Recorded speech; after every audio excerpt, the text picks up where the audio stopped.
I did not want to have to make this video, but unfortunately, as some of you might have heard, WB is going through some upheaval, and because of that, until this upheaval calms down or stops, my HBO Max Relax series is on hiatus. Here's why.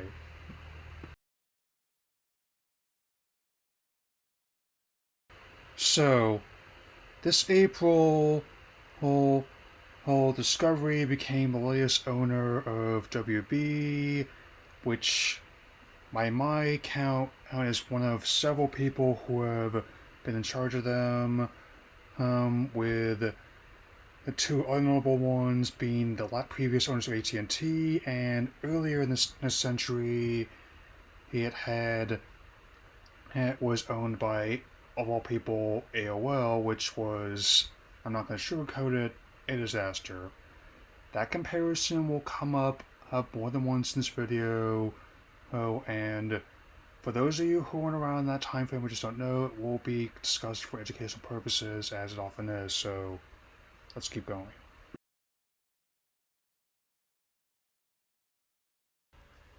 The following month in May, a proposed film adaptation of The Wonder Twins was held,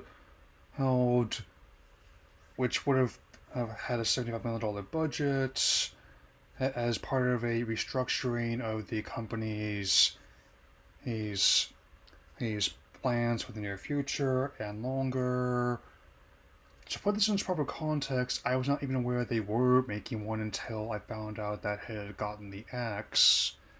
I'm not sure how far along they were in the project. I'm not sure how it would have done. Even though DC's been willing to take more risks on less known characters, I'm not sure how the Wonder Twins would have fared had it gotten a chance to release. But at the time, I didn't really think much of it. However, as I'm about to tell you, that changed during the earnings call, as we haul this month, and even just before it. So, here we go.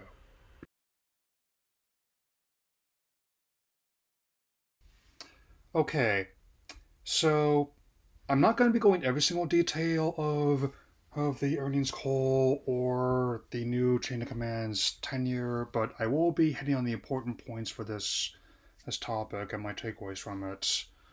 So David Zaslav, who was previously responsible for shifting Discovery away from the usual entertainment concept to the focus on reality shows it got now, how is very much a man of the old guard as opposed to new blood, being very much pro-theatrical and traditional TV as opposed to digital all streaming content, which was hoped that we could simply tie Discovery Plus and have that fold into a hub on Max, but instead they're attempting to combine the two in some of this bizarre car crash and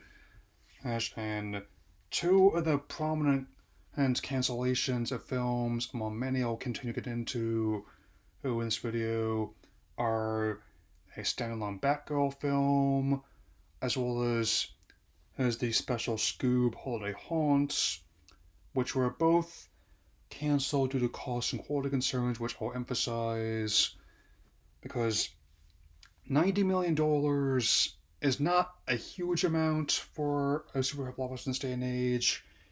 It was deemed as too costly for digital streaming, yet too frugal for a DC blockbuster, and that's the most common reason I've seen cited as for the shelving. But given what it would have starred, it's definitely, I can agree with the whole consensus of that being not a good look. And as for Scoob, who I didn't think the first one was bad. I mean, I just thought it was okay in my view, as I recall. But that seems a bit dicier, given that it only cost $40 million, which was actually less than what they spent in the first movie, which cost $90 million, and could have easily been reconfigured for a DTV film like the other ones they've done, and also less than half of $110 million they spent on Sonic 2, and about half the $80 million spent on the bad guys. And even as I record this, what's been happening, they're still trying to put in plans in place to potentially released at some point in the future, and has also caused a rift between the management, the creators, the cast, and the fans. And it's been, which is another pilot AOL one I was hoping would not come up, but it has. Let's keep going.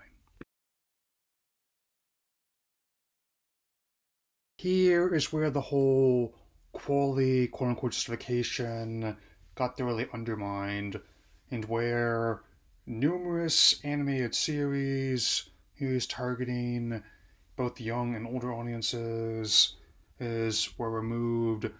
There were at least 36 programs in total, but for sake of argument, I'm going to be focusing on the ones that I personally had enjoyed, which included the likes of OKKO, which had gotten a kind of a bum deal from the last merger with AT&T.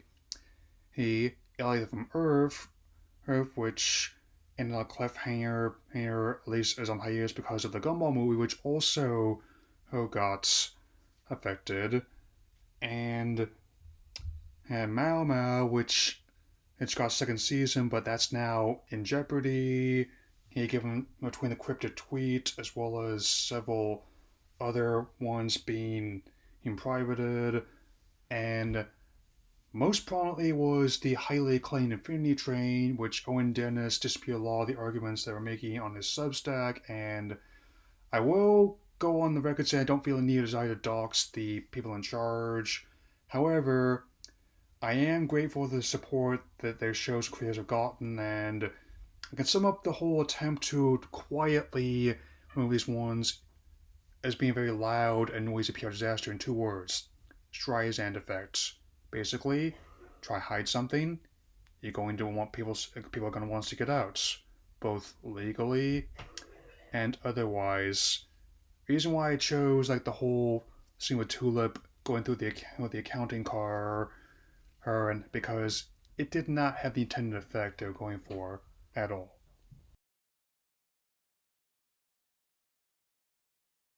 As has been stated by the people in charge, the intent behind these cuts and more, hence like the thumbnail and this image are close enough, which I managed to finish watching just minutes before they yeeted it. It was to save them about $3 billion in the near future. Surprise of no one but Zaslav and his loyalists, it had predictably backfired. I mean, it lost them at minimum in stock prices $5.5 billion. I've seen some estimates go as high as $20 billion, which not only effectively wiped out their entire marketing budget for the rest of the year, meaning they can only expend promotion on two major movies, one of which being Black Adam, making them delay both Aquaman 2 and Shazam 2 to next year, which I both was very interested in, but has raised some very serious concerns about the future of the company as a whole. I have seen many people compare this to the AOL days, and I can definitely agree because there are parallels between the two are almost staggering. Infighting between the different company cultures. There's a disconnect between what the customers and audiences want and what people in charge tend to do. And the simple fact of the matter that the audience themselves are, by their own admission, very different, and they're trying to merge them together, which has gone about as well as one would expect. And that's why I've often likened this to poker, and in hindsight, maybe folding those hands was the best choice because now they've lost more money than they potentially would have if they had simply just stayed the course and just paid out the licensing fees and released the works, even if they might not make $1 billion money. So there's that.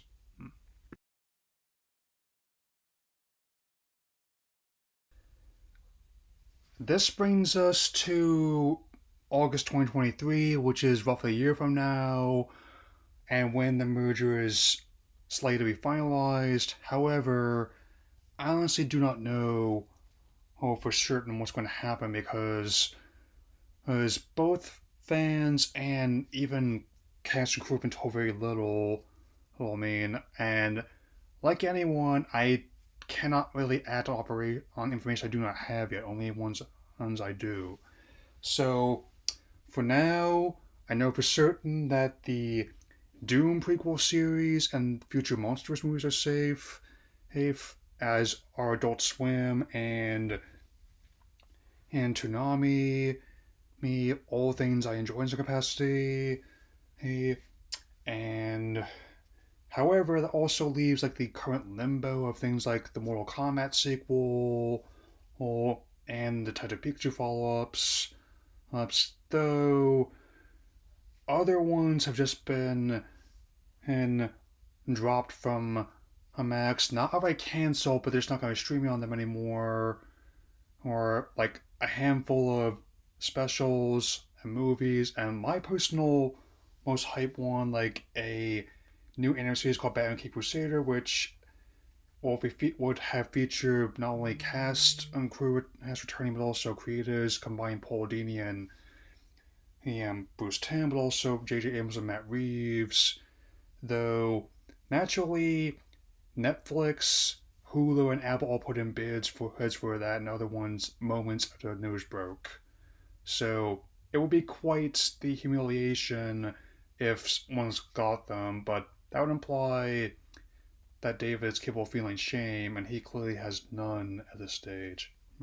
As for now, my issue is basically much broader in a fiscal sense about my concerns with the company because as I mean, there's not concerns could be out of hand about a potential shift in their values as well, but I, I, I can't even go. I think it'll look like this. I think it'll show people like that. I can't even get to that point because, well, whoa, fellas, you need to slow down a bit. Because if you made so many cuts, you basically wiped out the rest of your marketing budget, apart from Black Adam, and a handful of other movies, which I actually don't mind with Aquaman Shazam because I was trying to decide between that as well as the Avatar sequel, or Breathing Room, whom maybe this isn't the best idea.